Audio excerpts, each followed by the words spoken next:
sa bayan naman ng Nabwak. Ang nasabing programa ay isa sa mga pinakabagong proyekto ng Marcos administration na yung layunin na mas may lapit pa ang mga serbisyo ng pamahalaan sa mga mamamayan na lalong-lalo na sa mga kapuspalad at nakatira sa malalayong lugar.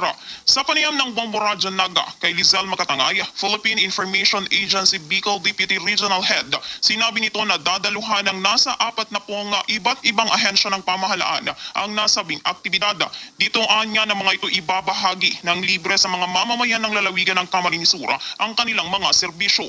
Kasama naman sa mga ahensya na dadalo at makikiisa sa aktibidad, ang GSIS, National Bureau of Investigation, Pag-ibig, PSA, Department of Agriculture, DOST, LTO, Department of Health at iba pang mga ahensya ng pamahalaan na kung saan mag-o-offer ang mga ito ng libreng serbisyo sa lahat ng mga partisipantes ng proyekto na nangangailangan naman ng tulong. Maaalala na isa lamang ang Camarines Sur sa 4 na lalawigan na pagsasagawaan ng nasabing aktibidad.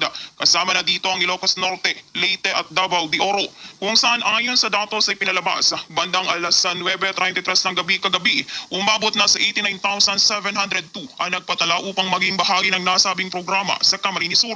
Nasa 69,173 naman sa Ilocos Norte, 49,645 sa Leyte at 66,731 naman sa Davao de Oro. Umaasa naman umano ang mga ito na magkakaroon ng oras si Pangulong Marcos Jr. na makipagdaupang palad sa mga mamamayan ng lalawigan bago ito tuluyang lumipad paalis matapos ang event.